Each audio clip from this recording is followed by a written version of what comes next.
and work with them, because that's what you have to do. You've been in the European Parliament for the last while, and did you feel you had any influence on anything?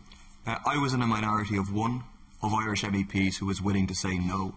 And that's what we need. We need MEPs who are willing to stand up to the Commission. My question was, did you feel you had any influence on anything? The European Commission doesn't care what people think, and it's the European Commission and the European Council whereby they have the power. So you're saying that you had no influence on anything? I had an influence in the fact that I was able to say no. I was able to speak out against the bank bailout. I was able to vote against the cuts. I was able to vote against the transfer of power. Well, if we had a majority, a left majority in the European Parliament, well then we could have stopped the transfer of yet more and more power from elected governments to the unelected European Commission. We could have stopped the institutionalisation of austerity, which means that the European Commission now has the right to fine any member state that doesn't do enough austerity. And every other MEP from this state, apart from myself, voted yes. Just like the Irish government says yes, yes, yes, tries to play the good pupil of austerity. What we need is people out there who are going to fight for the interests of working people in this country, of ordinary people all across Europe, and will say no to the European Commission.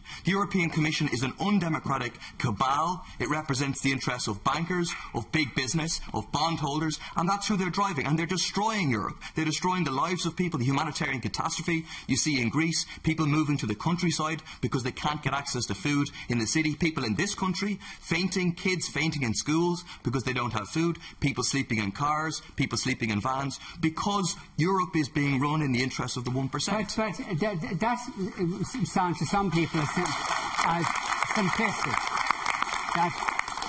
That banks, in the kind of economies that we have, the functioning banks are crucial to a functioning economy.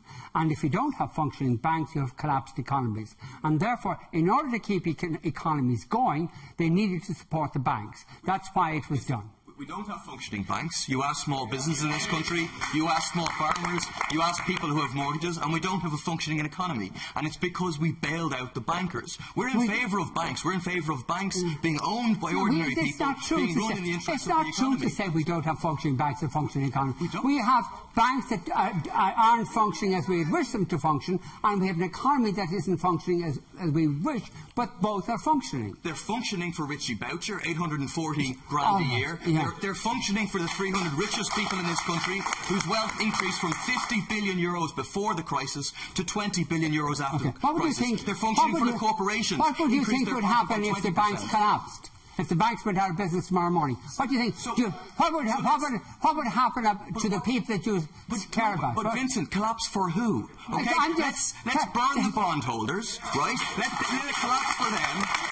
And then let's save the banks for ordinary people, save depositors. Let's write down mortgages. We own the banks in this state. Why don't we use the banks that we own, that the state should have control over, to write down mortgages, to give access to small businesses to credit, to allow people to create jobs, to invest in a massive public investment programme to get people back to work, and let's redevelop the economy. But you have a neoliberal cabal in the Commission that stops that. We need a Europe for the millions, not for the millionaires. Okay.